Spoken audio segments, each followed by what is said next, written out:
Republicans are saying the Democrats only want the FBI to investigate Brett Kavanaugh because they want to delay his confirmation until after the midterms. Democrats say that claim should be investigated by the FBI until after the midterms. President Trump ordered the FBI to investigate the sexual malfeasance claims against Kavanaugh after Senator Jeff Flake caved to the Democrats' demands because two leftist activist women shrieked at him in an elevator. Flake says this was his, quote, "I'm not Spartacus" moment, referring to the famous scene in the movie Spartacus when shrill women shrieked at the rebel gladiators until they all turned Spartacus over to the authorities, shouting, "He's the one over there who looks like Kirk Douglas." When it was explained to Flake that that's not actually what happened in the movie, Flake responded, quote, "Oh, then I guess I'm just a cowardly eunuch," unquote.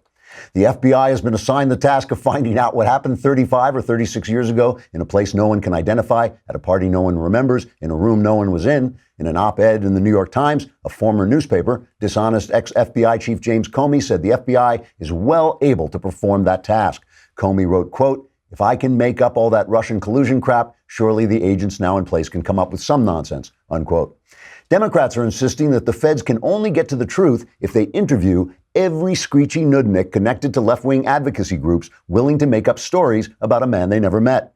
Only after all these stories have been discounted, the Democrats say, can more stories that need to be investigated be made up. Democrats who once said Republicans were destroying the people's trust in our institutions by criticizing the FBI are now criticizing the FBI for not being thorough enough, and they say it should be investigated by the FBI. When told that made no sense, Democrats responded, whatever, as long as it takes until after the midterms. Trigger warning, I'm Andrew Klavan, and this is The Andrew Klavan Show. I feel hunky-dunky, life is tickety-boo. Birds are winging, also singing hunky-dunky-doo. Ship-shaped, ipsy-topsy, the world is zippity-zing. It's a wonderful day, hurrah, hooray! It makes me want to sing. Oh, hurrah, hooray! Oh, hooray, hurrah! All right, welcome. And if you look at your calendar, you will see it is the day before Mailbag Day. And actually, now they actually put out the calendar saying Monday, day before Mailbag Day, Mailbag Day. You know how to do it. You go on the dailywire.com. It's not, I keep saying the dailywire.com. It's just dailywire.com. Press the podcast thing up at the top. Go to the Andrew Klavan podcast, press the mailbag, put your questions in there, ask me anything you want. Personal stuff, political stuff, religious stuff, all my answers. It doesn't matter because all my answers are guaranteed 100% correct and will change your life. Sometimes for the better, a lot of times. But come on over. You got to be a subscriber. So subscribe for a lousy $10 a month or $100 you get the whole year, and the Leftist Tears Tumblr, and the fact that you can ask me questions. I'll solve all your problems. Also, while you're here, if you like this show and what we're doing, please subscribe to the Andrew Klavan Show on iTunes. It really helps us out. While you're there, leave us a 5-star rating. That also helps us out, and it makes me happy. And I dance around, and it looks ridiculous, and it's worth it doing it just for that. Helix Sleep is the name of our sponsor, but I just call it Helix because I never sleep. So there's no point in my calling it Helix Sleep. But the point is they tailor their products, mattresses, pillows, they tailor them for you so that when you sleep, you are exceptionally comfortable. Or in my case, when I lie awake, I'm exceptionally comfortable thinking about all the things that I'm going to say the next day when I don't wake up because I wasn't asleep. The thing is, there's nobody else like you, so why buy a generic mattress built for anybody? Helix Sleep built a sleep quiz. It takes 2 minutes to complete. They use the answers to match your body type preference to the perfect mattress. Just go to helixsleep.com/Klavan, take the 2-minute sleep quiz, and they will match you to a mattress that will give you the best sleep of your life. For couples, Helix can even split the mattress down the middle, providing individual support needs for each side. Right now, Helix is offering up to $125 off all mattress orders. Get up to $125 off at helixsleep.com/Klavan. That's helixsleep.com/Klavan for $125 off your mattress order. helixsleep.com/Klavan. I want you to be incredibly comfortable as you lie awake asking the big questions like, how do you spell Klavan? It's Klavan. Now you don't have to, you can move on to what's the meaning of life. So right now, this is just an instinct I have, but it really does feel to me like the case against Brett Kavanaugh is cratering. And as it craters, the reason I say that I feel it's cratering is I notice the left and the media, but I repeat myself because they're both the same, they're shifting the field of play, all right? They're shifting it away from sexual malfeasance. He did this to a woman, he did that to a woman. And we know this because the New York Times, a former newspaper, it used to be a newspaper, but now what it is the talking point of the left. It is the place where the left goes to find out what the plan is. It's like a little signal. You know, they send up smoke signals from the New York Times, and the left reads the New York Times, and then they know what the new strategy is.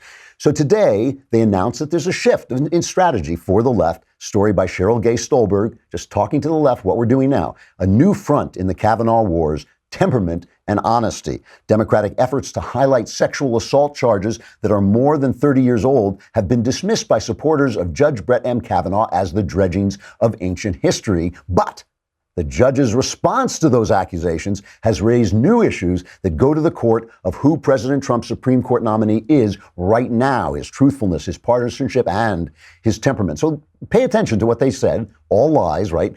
Some people have said this is ancient history, but a lot of people are just saying it's not true. And that, of course, is what they're worried about. They've now got what they wanted. They demanded an FBI investigation. They got it. And now I have this feeling they have a lot of sources, the Times, on the FBI. The FBI has been leaking them forever. I'm sure they're getting that they cannot do this. So we're shifting it to his temperament. Now, what does that mean? It means they got nothing. So they're going to talk about his anger. And this is directed mostly to women because women get very frightened by male anger. I don't blame them. Men are bigger and they can be violent. And when men get angry, women have this natural cringe reaction. And when a lot of women saw Brett Kavanaugh protesting his innocence in this angry voice, they had that reaction. They thought, oh, no. I don't like at all. But let me talk about this for just a minute. A judge who isn't angry at the lynch mob that is coming after this man does not deserve to be a judge. A judge who isn't angry at the sight of a lynch mob, like what the left has become in this story, does not deserve to be a judge. A lawyer who isn't furious at the sight of moral panic overriding due process of law should lose his license to practice law. A good man who loves justice and is not appalled beyond words at what the Democrats, the press, and the left-wing activists are doing right now, today, would not be a good man and would not be a man who loves justice. You want to know about Judge Kavanaugh's qualities, his qualification to be a judge? You want to know about his temperament? They've got 300 plus decisions that he wrote that they can sit there and read instead of doing what they're doing, instead of screaming at people in elevators, instead of tarring somebody's reputation, sort of tearing people apart with unsupported, uncorroborated accusations. They could read his decisions and decide whether he has the temperament to do this. If Kavanaugh is a judge, if he is a lawyer, if he's a man of justice, he should be enraged beyond all measure. A lot of times you will hear me say that anger is the devil's cocaine. And the reason I say that is because while some anger is righteous, anger is not the same thing as righteousness. But this is righteous anger. He should be angry for himself. He should be angry for his family. But more than anything else, he should be angry for the left, at the left, for stirring up the mob against due process and the rule of law. So let's look at the mob today. Let's look at what they're up to, the screaming, the moral panic. The New York Times, their big breaking story, Kavanaugh was involved in a bar altercation at Yale. Okay, here's the story. As an undergraduate student at Yale, Brett Kavanaugh was involved in an altercation at a local bar during which he was accused of throwing ice on another patron, according to a police report. You call Batman, right? Because isn't that a Dr. Ice? What was that guy named? Arnold Schwarzenegger played him? Mr. Freeze. Thank you very much. Mr. Freeze. So obviously Brett Kavanaugh, I think they've revealed, the New York Times has got him. Brett Kavanaugh is Mr. Freeze. It was just Arnold Schwarzenegger pretending to be Brett Kavanaugh. The incident, which occurred in September 1985 during Mr. Kavanaugh's junior year, resulted in Mr. Kavanaugh and 4 other men being questioned by the New Haven Police Department. By the way, my son went to Yale. I'm sure these kind of questioning happens a lot. Essentially, what they're saying is they're accusing Brett Kavanaugh of drinking in college, which is like accusing him of having temper tantrums when he was 2 years old. It really is if the New York Times ran a front page story. Police reports show that Brett Kavanaugh, as a 2-year-old, was throwing blocks and crying loudly, and the mothers rushed to the scene of his angry rants. Is this the kind of temperament you want in a judge? It's like he was never supposed to be young. He was never supposed to do things he shouldn't do. would you want to stand before that judge? I mean, is that amazing? Would you want to stand before a judge who had never done anything wrong, who couldn't understand what people were and what, how they acted when they were young and had no compassion? Unbelievable, unbelievable story. It is just the mob. It's just about the fact that the real charges, the charges that matter, are falling apart. MSNBC, this is just an amazing piece of video I've got to play for you. They had Julie Swetnick on, right? She's the woman who said that there were these gang rape parties, like 10 of them, and I went to 10 of them. It's like, stop. It's like, Julie, stop going to the gang rape parties. When you get the invitation, it says, please come to my gang rape party. No, don't go to the gang rape party. Stay home, watch TV, Netflix and chill. It's like, do not go to the gang. But Kate Snow, an NBC reporter, and I really feel for her because as a journalist, she's interviewing this woman and she can tell this woman's story is unraveling. So she starts to ask her about discrepancies.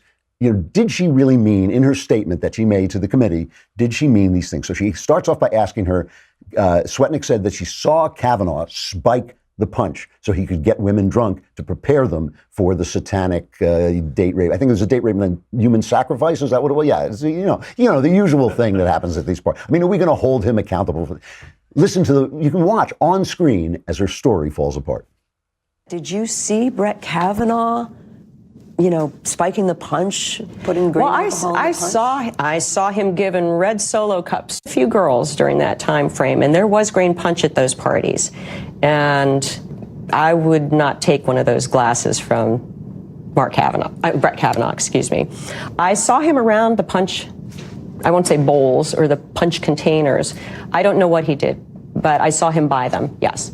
In her declaration, Swetnick also wrote, I also witnessed efforts by Mark Judge, Brett Kavanaugh, and others to cause girls to become inebriated and disoriented so they could then be gang raped in a side room or bedroom by a train of numerous boys.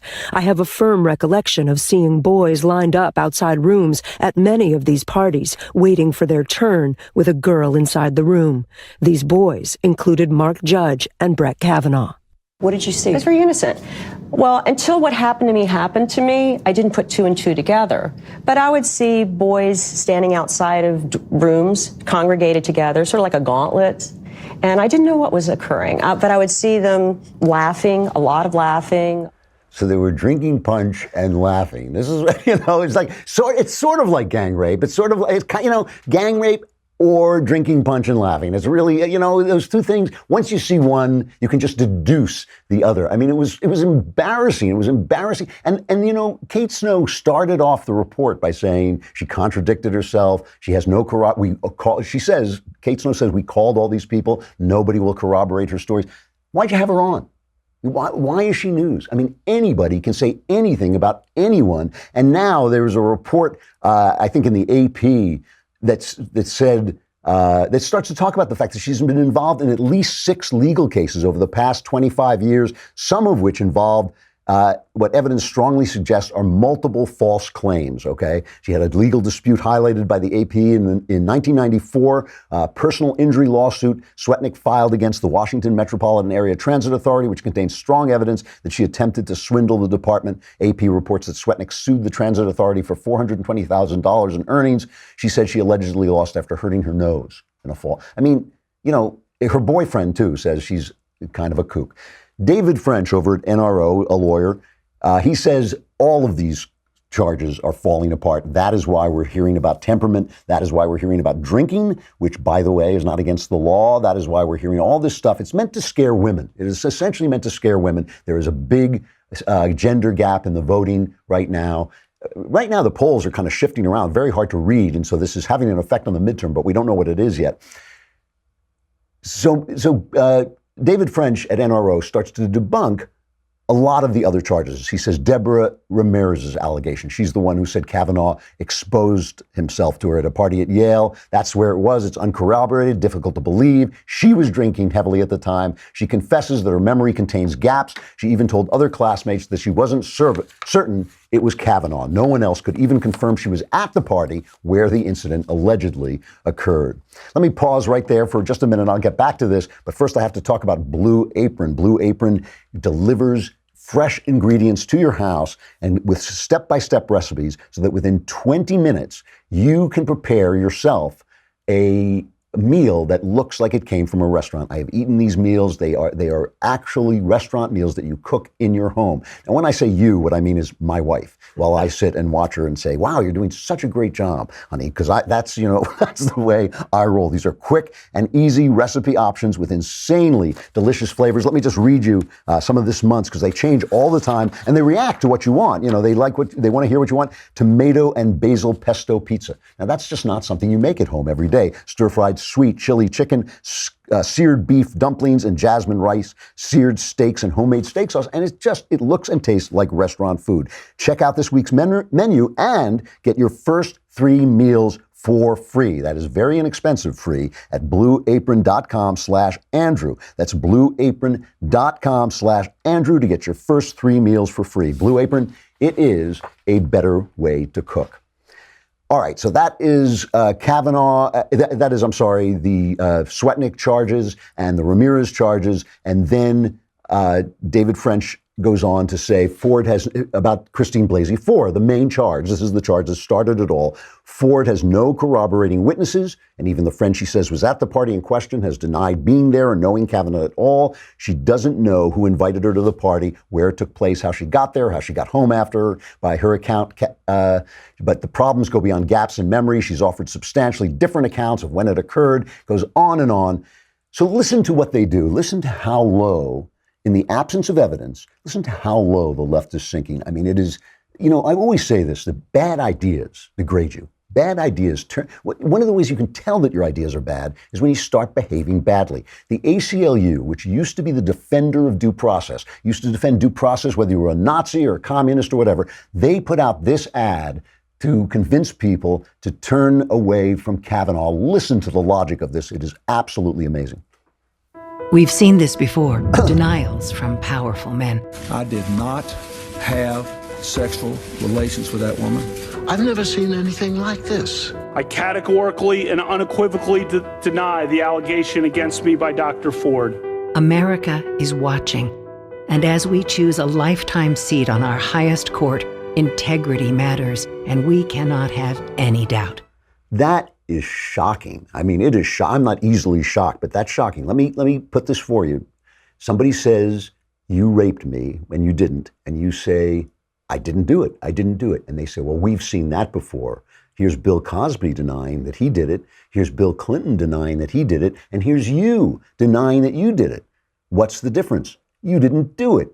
You didn't do it. This is the kind of thing they're sinking to. They put out a cartoon of Kavanaugh said his little girl was praying for Blasey Ford. They put out a cartoon in the Illinois Times. Dear God, it's a little girl praying, dear God, forgive my angry, lying, alcoholic father for sexually assaulting Dr. Ford. They're attacking the guy's kids, right? This is what they have become. This is what the left has become.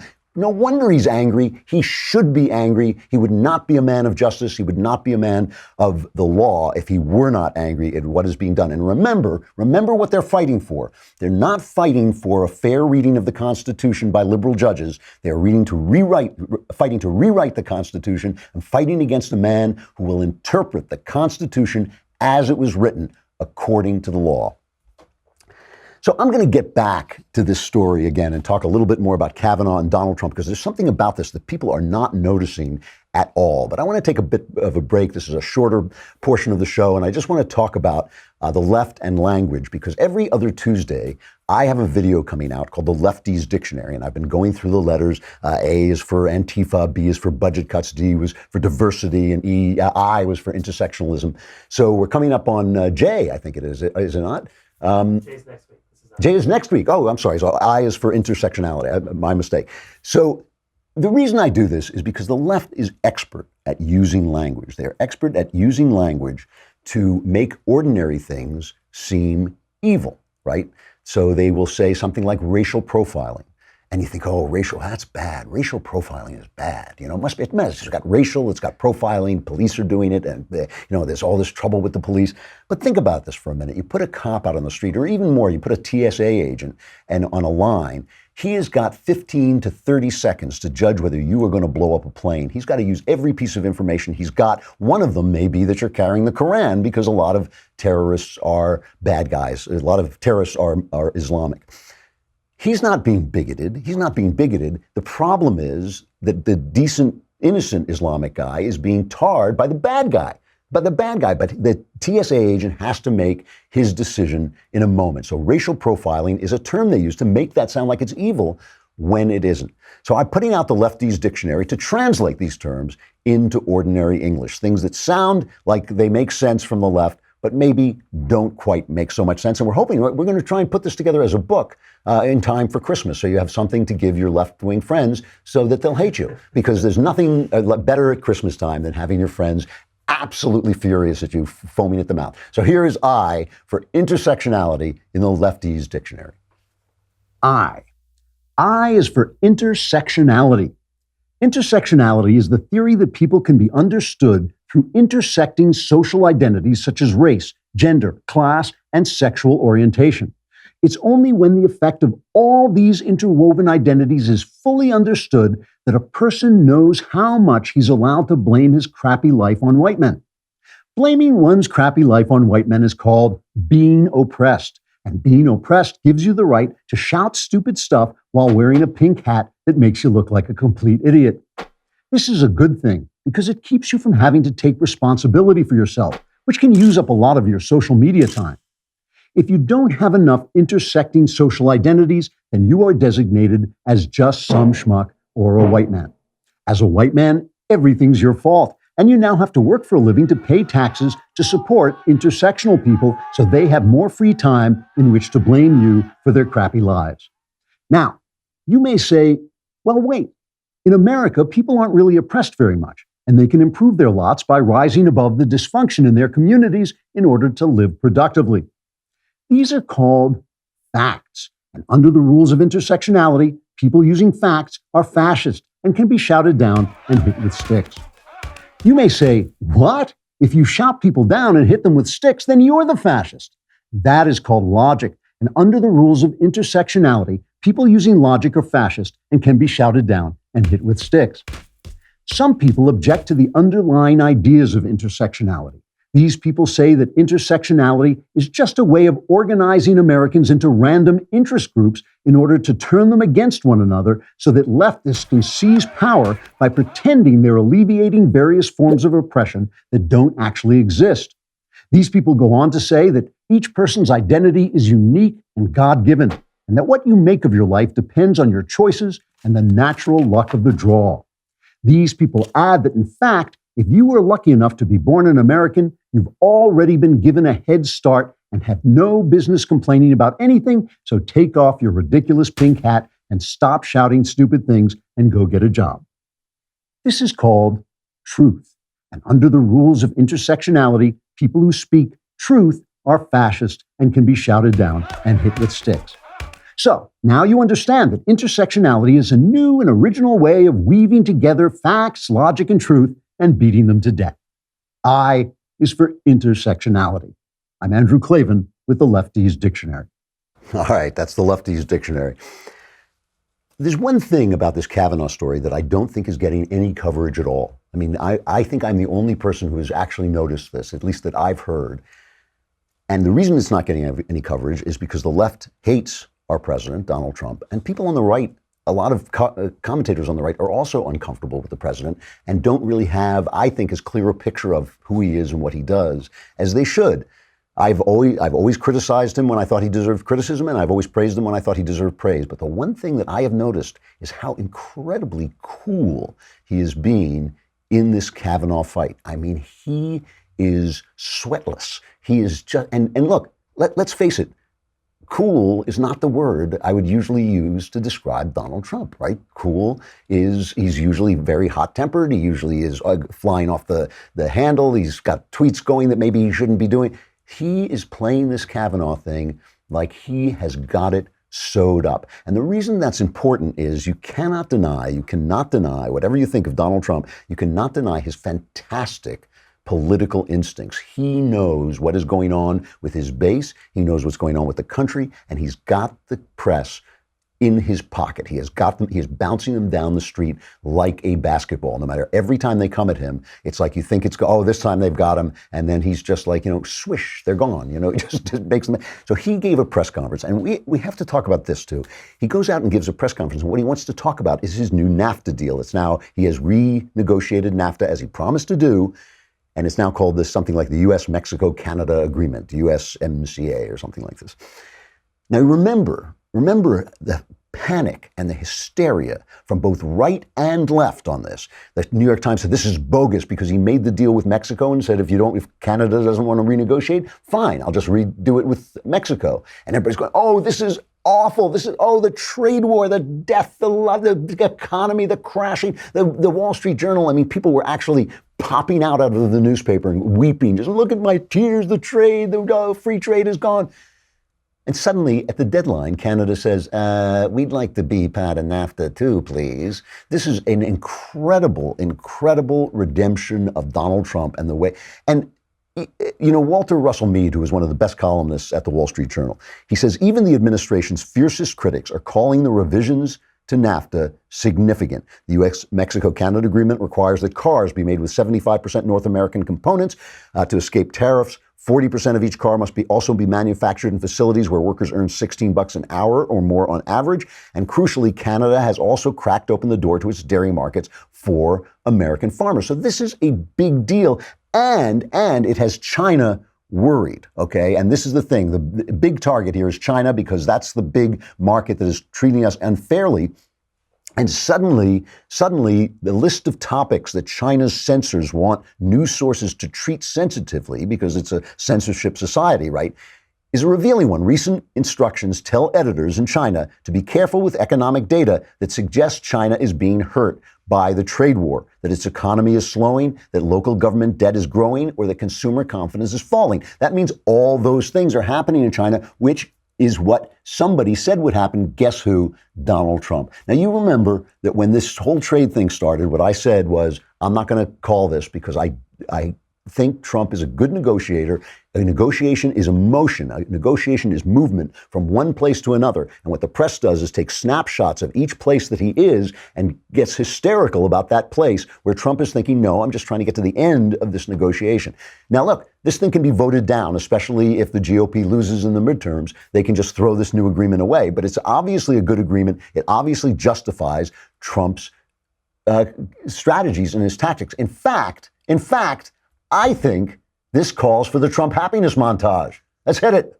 We're going to win so much. We're going to win at every level. We're going to win economically. We're going to win with the economy. We're going to win with military. We're going to win with healthcare and for our veterans. We're going to win with every single facet. Zippity-doo-dah, zippity-yay. My, oh my. What a wonderful day. We're going to win so much, you may even get tired of winning. Yay! You'll say, please, it's too much winning. We can't take it anymore. I feel pretty, oh so pretty. I feel pretty and witty and gay. We have to keep winning. We have to win more. We're going to win more.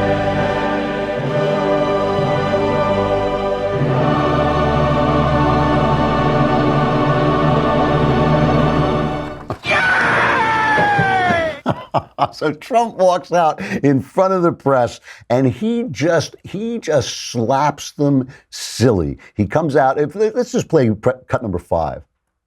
I think the press has treated me unbelievably unfairly. In fact, when I won, I said, the good thing is now the press finally gets it. Now they'll finally treat me fairly. They got worse. They're worse now than ever. They're loco, but that's okay. I put up with it. Go ahead. I use that word because of the fact that we made a deal with Mexico. So.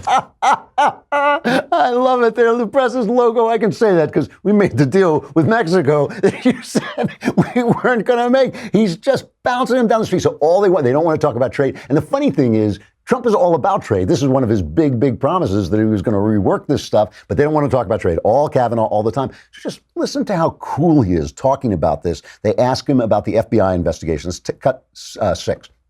I think the FBI should do what they have to do to get to the answer. At the same time, just so we all understand, this is our 7th investigation of a man who has really, you look at his life until this happened. What a change he's gone through, what his family's gone through, the trauma for a man that's never had any accusation, he's never had a bad statement about him. I think he was number 1 in his class at Yale. He was number 1 in his law school at Yale. And then what he's gone through over the last 3 weeks is incredible. So I want the FBI, this is now their 7th investigation. So it's not like they're, just starting. I want them to do a very comprehensive investigation. They can't lay a glove on him on this. And it's interesting because, he's not always like this. We have to admit this about him. He can get hot-headed, especially when he's attacked. But he just looks like he has got this in his pocket. And he just says, the FBI, let them do what they want. And so they try to shift it. Oh, this is the other thing. They try to shift it to drinking. And that was absolutely hilarious. And he then goes off on the people who are asking for these investigations. Let's play cut number 7. Now they talk about alcohol. They talk about all of the things that you hear. And frankly, you take a look at, they're bringing up subjects. We would know about this over the last 20 years, 30 years of his career. What happened? They're going back to high school and they're saying he drank a lot one evening in high school. I tell you what, I happen to know some United States senators. One who is on the other side, who's pretty aggressive. I've seen that person in very bad situations. Okay? I've seen that person in very, very bad situations, somewhat compromising. And I think it's very unfair to bring up things like this. However, whatever the senators want is okay with me. I got to say goodbye to Facebook and YouTube. Come on over to dailywire.com and subscribe for a lousy $10. Tomorrow is the mailbag. You will want to be in the mailbag. It's a little stuffy, but you can ask any question you want and I will answer it. My answers are 100% correct, guaranteed correct. So, what better deal for a lousy $10 a month or just $100 for the whole year?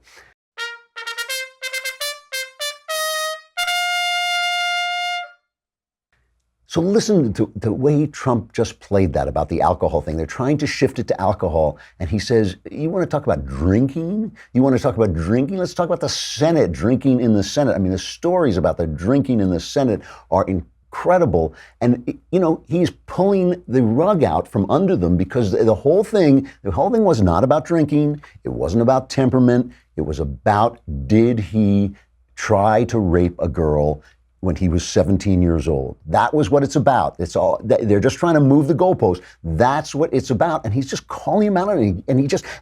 My favorite remark in this whole press conference, when he starts talking about drinking and the fact that he doesn't drink. And this is cut number 11. I'm not a drinker. I can honestly say I never had a beer in my life. Okay? Right. It's one of my only good traits. I don't drink. Whenever they're looking for something good, I say, never had a glass of alcohol. I've never had alcohol. I've just, for whatever reason. Can you imagine if I had, what a mess I'd be? I'd be the world's worst. But I never drank, okay? But I can tell you, I watched that hearing, and I watched a man saying that he did have difficulty as a young man with drink. The one question I didn't ask is, how about the last 20 years? Have you had difficulty the last 20 years? Because nobody said anything bad about him. How confident do you have to? And actually, Trump, this is the thing. Trump is talking sense. They're talking about whether he drank in college. They're talking about whether he drank in high school. How about the last 20 years? What's his life been like? How confident do you have to be as president to say the fact that I don't drink is my only good trait? And can you imagine what a monster I would be if just how he just is feeling like he is filling his shoes. I'm sorry, but people don't notice this because a lot of people don't like Trump, and they don't notice the way he changes and the way he adapts. I've always said he's a very adaptable guy. He's a guy who learns on the job. He said he would learn on the job, and he has. But that is incredible. This is like the press is in absolute hysteria mode. The left, absolute hysteria mode. Jeff Flake gets yelled at in an elevator, he collapses. Trump is like a rock. I mean, I'm serious. This is not normal Trump. I mean, Trump is always a fighter. He's always in there fighting. I'm not saying that. But he's not always just as confident and cool about the whole thing. He does not seem like he has anything at risk. And when they ask him for more time, they're trying to delay this thing. All they want, the FBI thing is nonsense. That whole reason, when Trump was right when he said it's a blessing in disguise because it's called them out. That's why they have to change their tune. But when they ask for more time, he has this great response. It's cut 10. Tell me about time. Dianne Feinstein knew about this 2 months earlier. If she wanted a really thorough investigation, we had all the time in the world. She didn't have to wait till after the hearing was closed, essentially. She should have said, listen, I have a problem. I have this report. I'd like the FBI to look at it while we're doing the hearings. We had 2 months. No, she didn't do that. She waited till we were closed. And then she probably leaked it, but, who am I to say? But she probably leaked it based on a very bad body language the other day. But more importantly, in a sense, for her to have waited that period of time, and now for you Democrats, and I guess I'm including you too, the media, right? I consider you a part of the Democrat Party. But for the Democrats to be talking about we want more time for the FBI. If you wanted more time for the FBI, why didn't Dianne Feinstein bring this up? That is amazing. It's just amazing stuff because you could see the reporters asking the question. I didn't know who it was. It was a lady reporter asking the question when he said, I just include you with the Democrats. She looked like she kind of rippled like he had struck her almost. The guy is in complete control in this press conference. Partly, I'm sure it's because of the victory at NAFTA, which really does redeem a lot of the attacks. It really answers a lot of the attacks on him. But partly it has got to be because he feels he has got this thing wrapped up. And this is part of why I think this Kavanaugh thing is collapsing. They are not going to sell, even the people on the left who are undecided. They're not going to sell you that, yeah, we said he raped somebody. It's not rape, but he was drinking. I mean, this is what they're reduced to. Yeah, but he did stand near the punch bowl. He was standing with that, and he did get he threw some ice at a guy in college. Not going to wash. I just don't think so. And I think that, I take this from the fact that the left is moving the goalposts. The left is now changing the subject, basically, because once this FBI thing started, it was kind of like, yeah, I think we got nothing. So they're changing it to temperament, and did he drink in college, and did he throw a piece of ice, and all this stuff. And the fact that Trump has just remained at chill. I mean, chill Trump is not what I'm used to. I think the case against Kavanaugh is falling absolutely to pieces. All right, time for sexual follies.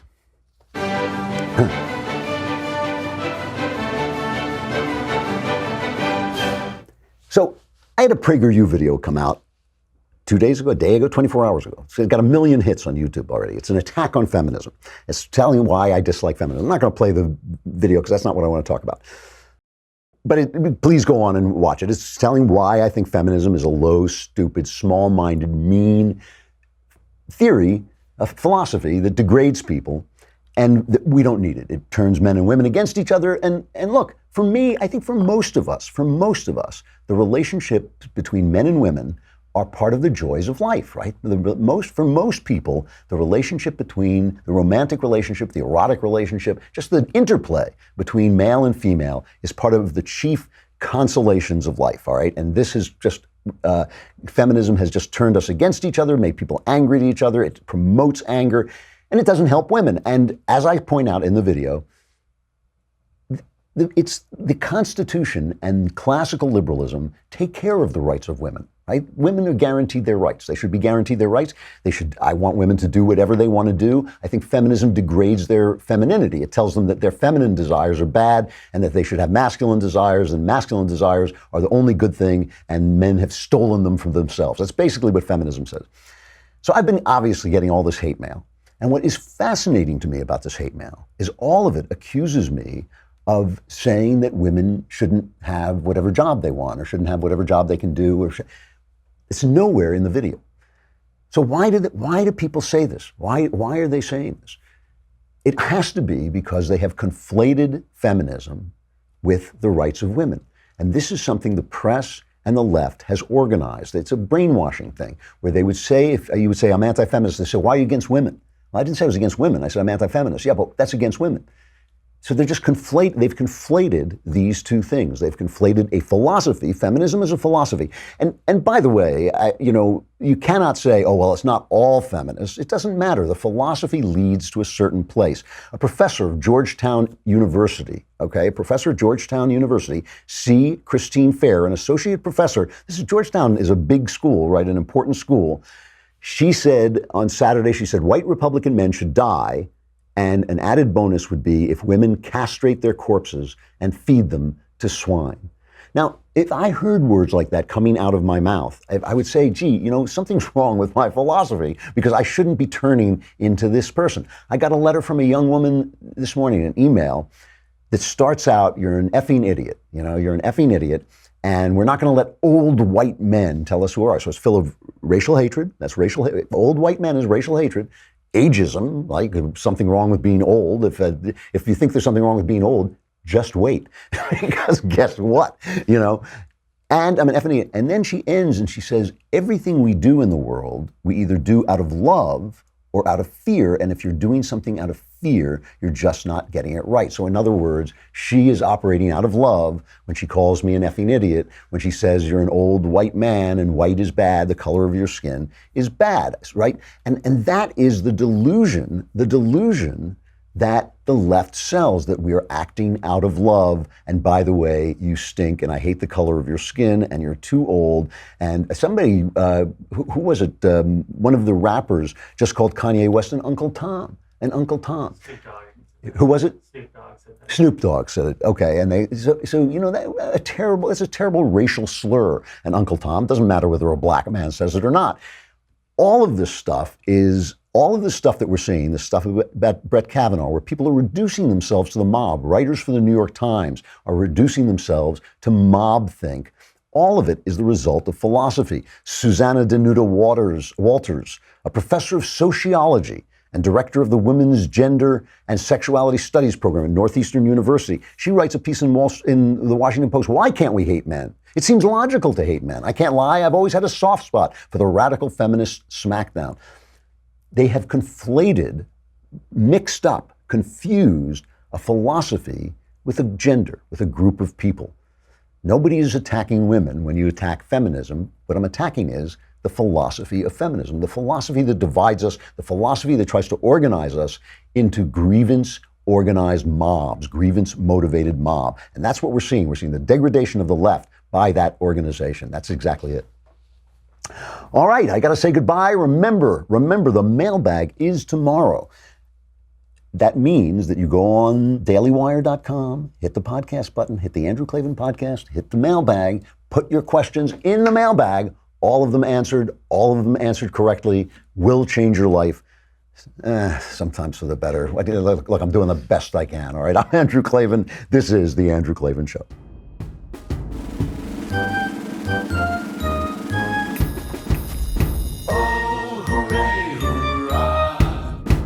The Andrew Klavan Show is produced by Robert Sterling. Executive producer, Jeremy Boring. Senior producer, Jonathan Hay. Our supervising producer is Mathis Glover. Technical producer, Austin Stevens. Edited by Alex Zingaro. Audio is mixed by Mike Cormina. Hair and makeup is by Jesua Alvera. And our animations are by Cynthia Angulo and Jacob Jackson. The Andrew Klavan Show is a Daily Wire Forward Publishing production. Copyright Forward Publishing 2018.